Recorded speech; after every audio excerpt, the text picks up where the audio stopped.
عربی کی کہاوت ہے، سیاست کے سینے میں دل نہیں ہوتا ہے۔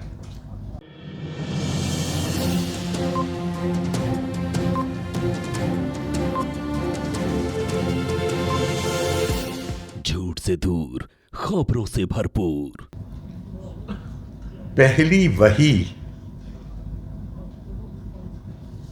ہی آتی ہے پڑھو، اور حضور صلی اللہ علیہ وسلم جن کو پڑھنا نہیں آتا تھا ان کو کہا جا رہا ہے پڑھو۔ اقرا بسم ربک الذی خلق، اس رب کے نام سے جس نے تمہیں پیدا کیا۔ پہلا حکم یہ نہیں ہے کہ اللہ کی عبادت کرو، روزہ رکھو، زکوٰۃ جس کی بہت اہمیت ہے اس کا بھی نہیں ہے پہلا حکم۔ پہلا حکم ہے پڑھو میں بہت، اور یہ وحی ہے۔ خود حضور صلی اللہ علیہ وسلم نے فرمایا تفکر ساعۃ خیر من عبادۃ 70 سنۃ، ایک گھنٹہ، ایک دن، ایک سال علم کی جستجو میں خرچ کرنا 70 سال کی عبادت سے افضل۔ اطلب العلم لو کان بالصین، علم حاصل کرنے کے لیے اگر چین بھی جانا پڑے تو جائے۔ اس پر غور کرنے کی ضرورت ہے۔ چین میں کون سا علم تھا؟ چونکہ ہمارے ہاں علم کی بھی تقسیم کر دی گئی، یہ دینی علوم ہے، یہ دنیاوی علوم۔ سارے علوم، اور سرسیت کے الفاظ اگر میں استعمال کروں، یہ ورڈ آف گاڈ ہے، یہ ورک آف گاڈ ہے۔ ورک آف گاڈ کو جاننے کی کوشش کرنا، اس علم میں تفریق کیسے ممکن ہے؟ خود حضور صلی اللہ علیہ وسلم کے لیے کسی نے سوال پوچھا، ما کانا صفت و تعبدی ہی، غور کیجئے گا الفاظ پر، ما کانا صفت و تعبدی ہی، حضور صلی اللہ علیہ وسلم کی عبادت کی صفت کیا تھی؟ حضور صلی اللہ علیہ وسلم اللہ کی عبادت کیسے کرتے تھے؟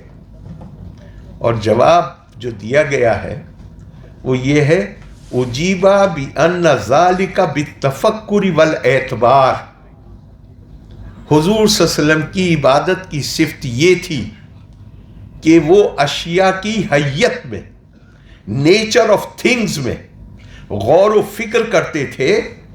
اعتبار اردو میں کریڈیبلٹی کے لیے ہوگا، عربی میں اعتبار پریسیڈنٹ کو کہتے ہیں، یعنی دوسروں کے تجربے سے سبق حاصل کرنا۔ عبادت بھی علم حاصل کرنا عبادت تھی۔ کارخانہ قدرت میں، یہ بھی ایک قول ہے، کارخانہ قدرت میں غور و خوض کرنا عبادت کا درجہ رکھتا ہے۔ جس دین میں، جس روایت میں علم حاصل کرنے پہ اتنا زور دیا گیا ہو، وہاں رسول صلی اللہ علیہ وسلم فرماتے ہیں انا مدینۃ العلم علی بابوہا، میں علم کا شہر ہوں اور علی اس کا دروازہ ہے۔ ہماری کیسی بدقسمتی ہے کہ ہم یہ جو علم کا منبع ہے، سورس ہے، ہم اس سے فائدہ نہ اٹھا پائے۔ آج کوئی اکیلے یہاں نہیں، انڈیا اسلامک کلچرل سینٹر میں پوری دنیا میں مجلسیں ہوتی ہیں مولا علی کو یاد کرنے کے لیے۔ ان کا دور حکومت بہت لمبا نہیں رہا ہے، اور جتنا بھی رہا ہے اس میں انہیں چین سے حکومت بھی نہیں کرنے دیا گیا ہے، تو انہیں کس چیز کے لیے یاد کیا جاتا ہے؟ لمبا حکومت، دور حکومت کیوں نہیں ہے؟ کیا غور کیجئے گا، کیا قول مبارک ہے. فرماتے ہیں اگر دین کے تقاضے میرے پیش نظر نہ ہوتے تو میں عرب کا سب سے بڑا سیاستداں ہوتا. یعنی دین جو اخلاقی، ہندی میں کہتے ہیں اس کے لیے جو لفظ ہے وہ ہے مریادہ، جو اخلاقی حد بندیاں. میری ایمبیشن ہے، میری خواہش ہے کچھ حاصل کرنے کی، لیکن میں اپنی خواہش کو حاصل کروں گا ساری اخلاقی حدوں کو توڑ کر یا اخلاقی حدوں کی پابندی کرتے ہوئے. عربی کی کہاوت ہے سیاست کے سینے میں دل نہیں ہوتا ہے. سیاست تو ساری تاریخ بھری ہوئی. ہم سیاست کو دین سے جوڑیں، مبارک ہو ہمیں، لیکن ساری تاریخ بھری ہوئی ہے جہاں بھائی بھائی کا گلا کاٹنے پر اتارو ہو گئے، اور کاٹا ہے. باپ کو قید میں ڈالا ہے. دین تو انسان کو مہذب بناتا ہے. دین تو اسلام انسان کو اخلاقی تقاضے پورے کرنے کے لیے خود غرضی سے اوپر اٹھ کر، اپنی ذات سے اوپر اٹھ کر، خواہشات سے اوپر اٹھ کر، خواہشات کو قرآن کی زبان میں ہوا کہا گیا ہے. عقل اللہ نے عقل دی ہے. وَلَوْ شَاءَ رَبُّكَ لَآمَنَ مَنْ فِي الْأَرْضِ كُلُّهُمْ جَمِيعًا أَفَأَنْتَ تُكْرِهُ النَّاسَ حَتَّى يَكُونُوا مُؤْمِنِينَ. یہ آیت آپ کو اور میں مخاطب نہیں ہے. اس میں اس آیت میں حضور صلی اللہ علیہ وسلم مخاطب ہیں. اگر آپ کا رب چاہتا تو سب ایک ہی عقیدے کے ماننے والے ہوتے. تو کیا آپ تکرہ الناس، کیا آپ لوگوں کو مجبور کریں گے کہ وہ جس راستے کو آپ صحیح سمجھتے ہیں اس پہ آ جائیں؟ وَمَا كَانَ لِنَفْسٍ أَن تُؤْمِنَ إِلَّا بِإِذْنِ اللَّهِ وَيَجْعَلْ. اب یہ آپ کو ایک عقل کی بات بتا دی ہے کہ یہ کام آپ کا نہیں ہے. اللہ کا قانون تنوع کا قانون ہے، وودھتا کا قانون. یہ آپ کو ایک حکمت کی بات بتائی، اور پھر کیا کہا کہ اگر آپ اس عقل کی بات کو نہیں سنے گا، وَيَجْعَلُ الرِّجْسَ عَلَى الَّذِينَ لَا يَعْقِلُونَ. تو اللہ اس کا لٹرل میننگ اگر کیا جائے، ترجمہ الفاظ کا جو ہے، تو وہ ہوگا کہ اللہ ان کے اوپر گندگی پھینکتے ہیں جو اپنی عقل کا استعمال نہیں کرتے. لیکن جو جس طرح اس کا ترجمہ کیا ہے وہ ہے کہ افسوس ہے ان پر جو اپنی عقل کا استعمال نہیں کرتے.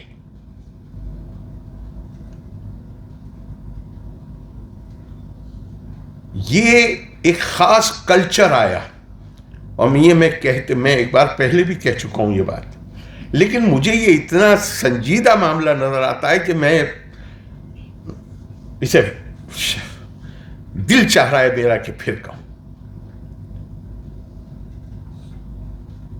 حضور صلی اللہ علیہ وسلم کے بعد آپ مطلب ایک جنرل جو ہے، 4 کو ہی تو کہتے ہیں خلفائے راشدین.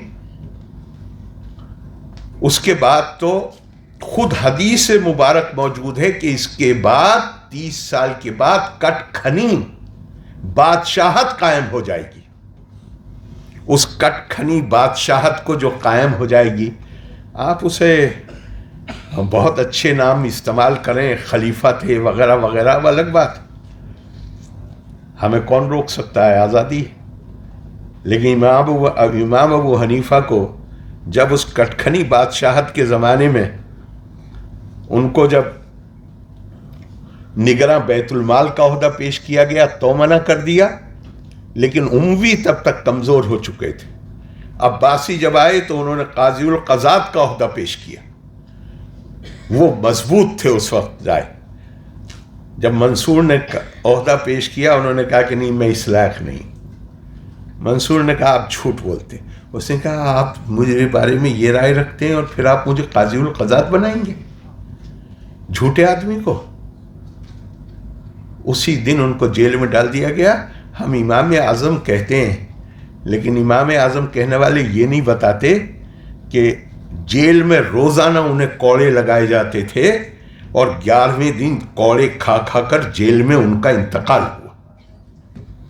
یہ جو جبر اور اکراہ کا کلچر بنا ہے یہ اس کٹکھنی بادشاہت کے زمانے میں بنا ہے. اور یہ بدقسمتی ہے ہماری کہ دنیا میں کہیں نظر ڈال لیجیے ایسے لگتا ہے کہ رستہ چلتے آدمی سے پوچھیے تو وہ آپ کو بتائے گا جیسے کہ بادشاہت جو ہے وہ کوئی اسلام میں بحیثیت دین کے کوئی اپرووڈ انسٹیٹیوشن. قرآن تو اس کے خلاف سخت الفاظ استعمال کرتا ہے. قرآن کہتا ہے جب یہ قریے میں داخل ہوتے ہیں تو یہ عزت داروں کو بے عزت کر دیتے ہیں. ہمارے ہاں ہر چیز میں جبر اور اکراہ بہت ساری چیزیں ایسی ہیں. جبر اور اکراہ پہ مولا حکمت کا طریقہ علم کا مطلب ہی یہ ہوتا ہے. اگر مانیے کہ آپ نے صرف میمورائز کر لینا ہے کسی چیز کو یادداشت میں ڈال لینا ہے تو آپ اس کو پھر ریپیٹ کر دیں گے. لیکن اگر آپ جو مولا خود فرماتے ہیں اس بات کو یہ میں نہیں کہہ رہا ہوں مولا فرماتے ہیں کہ ایسے لوگ آپ کو بہت مل جائیں گے جو حاصل کیے ہوئے علم کو طوطے کی طرح رٹ کے سنا دیں گے لیکن وہ لوگ بہت کم ملیں گے جو اس پر تنقیدی نظر ڈالیں گے اس کو ایگزامن کریں گے اس پر غور و خوض کریں گے اور اس سے نتائج اخذ کریں گے. حکمت نتائج اخذ کرنے کو ہی حکمت کہتے ہیں. when knowledge crystallizes into wisdom. تو اس جبر اور اکراہ پہ مولا کا ایٹیچیوڈ کیا تھا؟ کہتے ہیں اپنے خطبے میں کہتے ہیں نہج البلاغہ میں ہے وہ خطبہ فرماتے ہیں بہت انہیں پریشان کیا گیا. کہتے ہیں اہل کوفہ غلط فہمی میں مت رہنا کہ میں یہ نہیں جانتا ہوں کہ تمہیں درست کیسے کیا جا سکتا ہے تمہیں کیسے ٹھیک کیا جا سکتا ہے میں اچھی طرح جانتا ہوں لیکن تمہیں ٹھیک کرنے کے چکر میں اپنے آپ کو خراب نہیں کروں گا.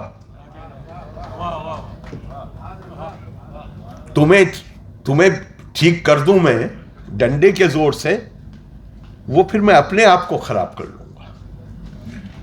خارجی مسجد کے مولا تقریر فرما رہے ہیں جمعے کا خطبہ خارجی باہر بولنے کہتے تھے جب تک تم زبان کا استعمال کرو گے میں زبان سے جواب دوں گا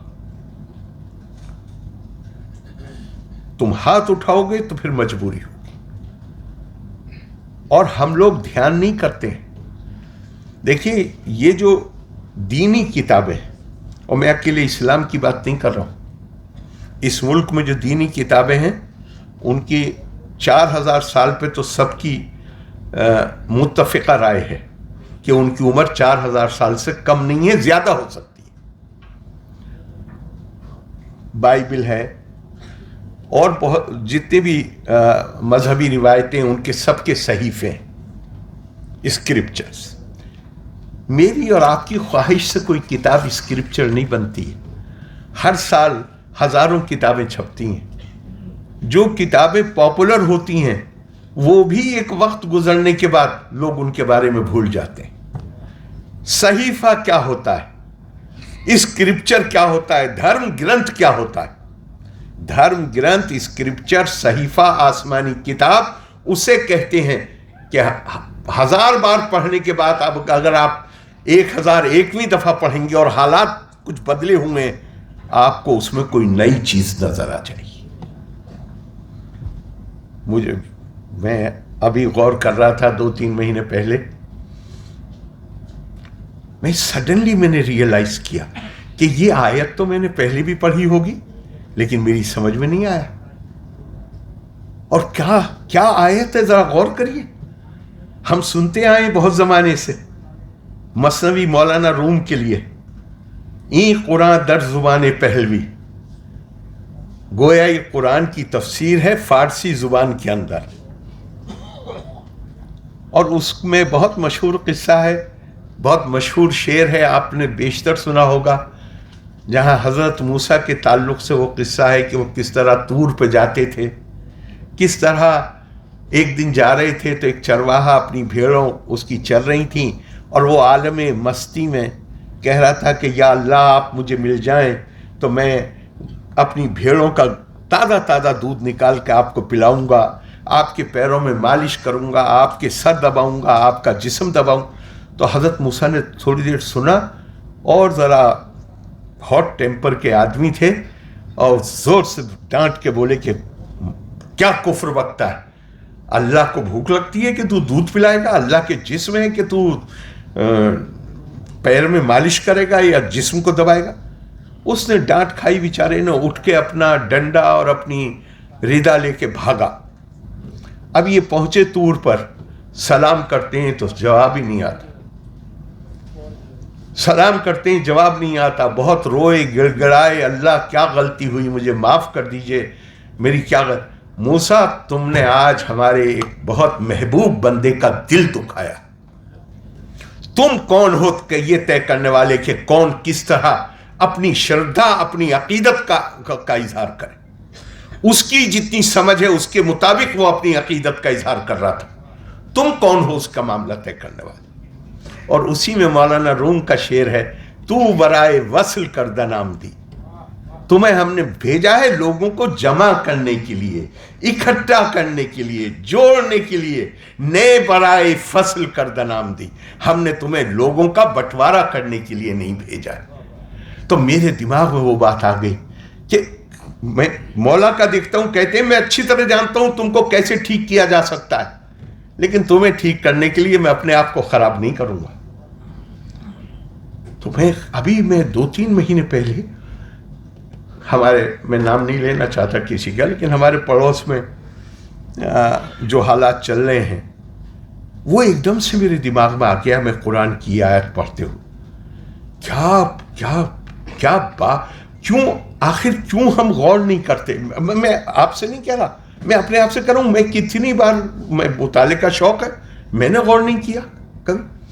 کیا قل انی انا النذیر المبین، کہہ دیجئے آپ کہ میں تو صرف کھلی آگاہی دینا آیا ہوں اس عذاب کی. کما انزلنا علی المقتسمین،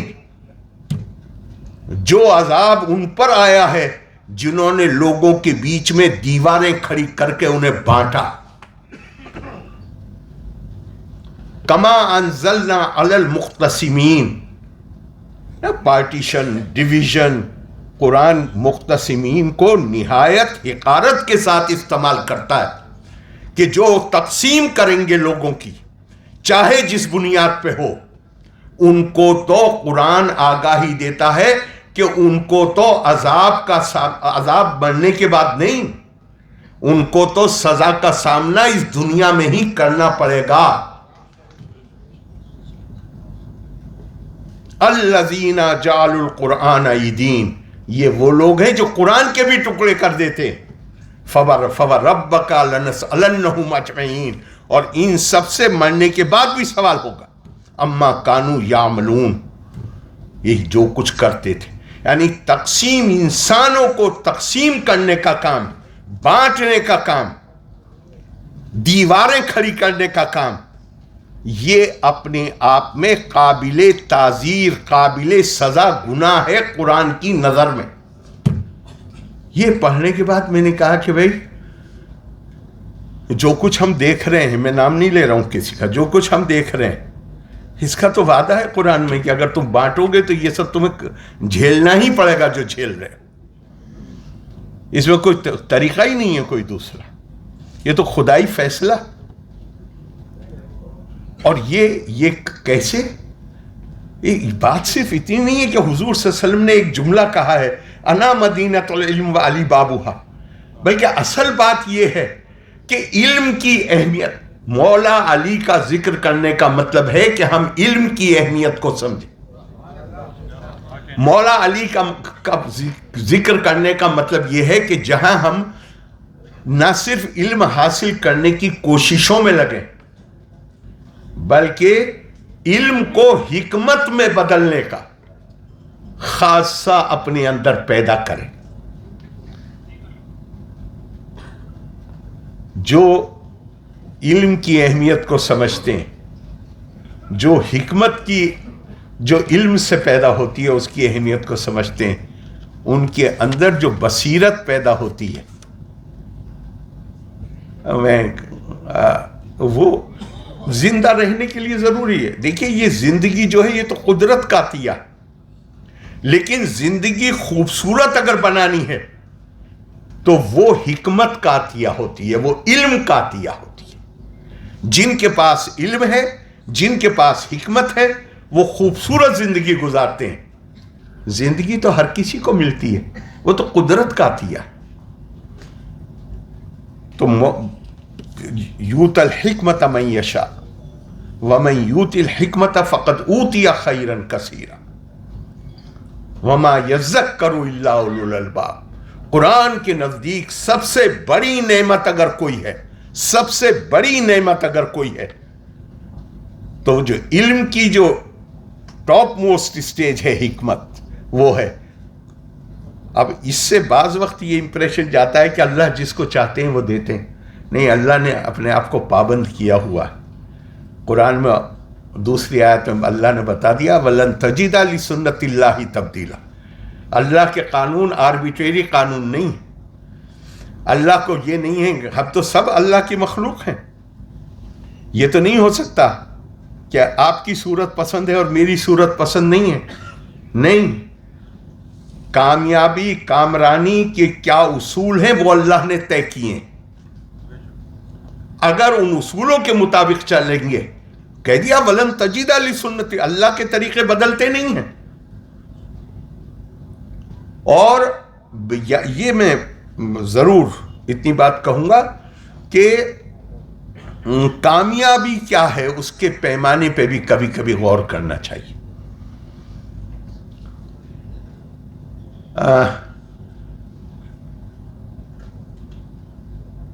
یہ علم اور حکمت کا نتیجہ ہے کہ مولا علی جیسے میں نے پہلے کہا، جنہوں نے کوئی لمبے زمانے تک حکومت نہیں کری، اور جتنے وقت حکومت کری وہ بھی بہت سکون اور چین سے نہیں کری، انہیں کرنے نہیں دیا گیا، لیکن انہیں ہم آج بھی ہر سال زیادہ زور شور سے یاد کرتے ہیں۔ جنہوں نے بڑی بڑی حکومتیں چلائیں، لمبے وقت تک چلائیں، میرے خیال سے تو مجھے نہیں پتا کہ اوروں کی کسی کے لیے اس طرح کی مجلسیں آراستہ ہوتی۔ اور حکمت، دھیان رکھیے گا، علم اور حکمت، جو چاہے اپنے آپ کو خود ساختہ ٹائٹل دیتے رہیے، کوئی نہیں روک سکتا دنیا میں۔ اپنے منہ سے اپنی تعریف کرنے کی بھی ہمیں عادت ہے، اس سے بھی کوئی دنیا میں نہیں روک سکتا۔ چاہے جو کچھ کہیے، ہم کہیں گے اپنے آپ کو ٹائٹل دیں گے مفکر اسلام، نظر ناک کے آگے کا نہیں آئے گا، پورے ملک کو مصیبت میں مبتلا کر دیں گے۔ کیا مذاق، بھلا ایسے کیا کسی چیز میں، کیا انسانوں میں اس ناطے کوئی فرق ہو سکتا ہے؟ کیا آپ مسلمان پیدا ہوئے ہیں، کوئی ہندو پیدا ہوا ہے، کوئی کرسچن پیدا ہوا ہے، اس ناطے کیا کوئی بنیادی فرق ہو سکتا ہے؟ انسان تو انسان ہے۔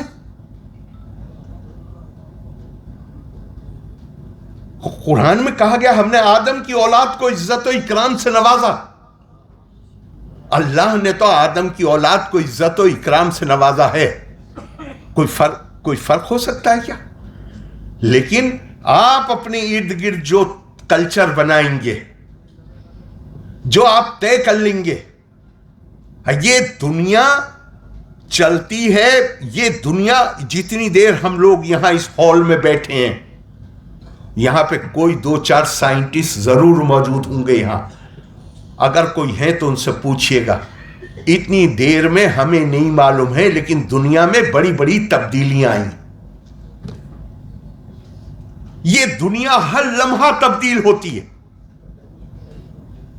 اگر ہم یہ سمجھیں کہ دنیا ایک جگہ ٹھہر گئی ہے، دنیا نہیں ٹھہرتی.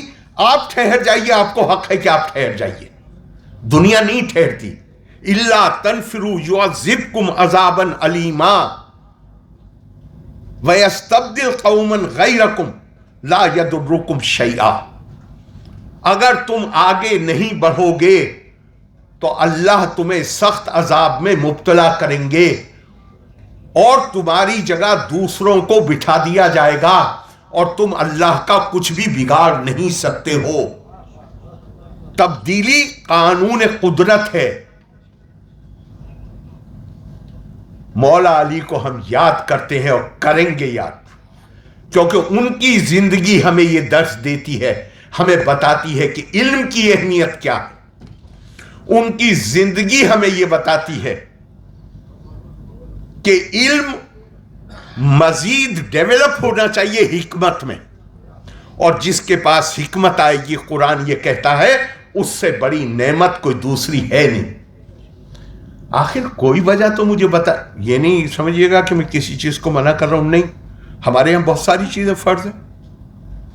روزہ بھی فرض ہے، نماز بھی فرض ہے، زکوٰۃ بھی فرض ہے، علم بھی فرض ہے.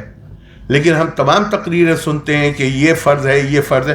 ہم علم کی فرضیت کے بارے میں کوئی تقریر مشکل سے سنتے ہوں گے. کہیں نہیں دیا ہوا کہ نماز زیادہ بڑا فرض ہے اور علم کا حاصل کرنا کم بڑا فرض ہے. بلکہ الٹی بات جو میں نے آپ کو بتائی کہ حضور صلی اللہ علیہ وسلم نے فرمایا کہ ایک گھنٹہ، ایک دن، ایک سال علم کی حاصل کرنے کی کوشش کرنا 70 سال کی عبادت پہ بھاری. ہم مولا علی کی زندگی سے اس پہ ہمیں شکر ادا کرنا چاہیے کہ ہمارے اس سرمائے میں مولا علی کا نام.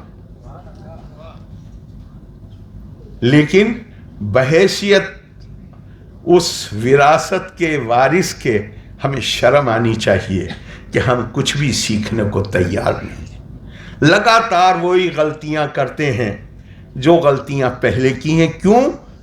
کیونکہ تقلیدی ذہن، تخلیقی مادہ ختم ہو جاتا ہے. تقلیدی ذہن، کشتی بھی نہیں بدلی، دریا بھی نہیں بدلا، ہم ڈوبنے والوں کا جذبہ بھی نہیں بدلا. ہے شوق سفر ایسا، ایک عمر ہوئی ہم نے، منزل بھی نہیں پائی، رستہ بھی نہیں بدلا. وہی دیوار میں جا کے سر ٹکراتے ہیں بار بار، دیوار میں جا کے سر ٹکراتے ہیں بار بار. کوئی انسان کو بتایا گیا ہے بھائی کہ اگر اپنے آپ کو خود احتسابی کرو.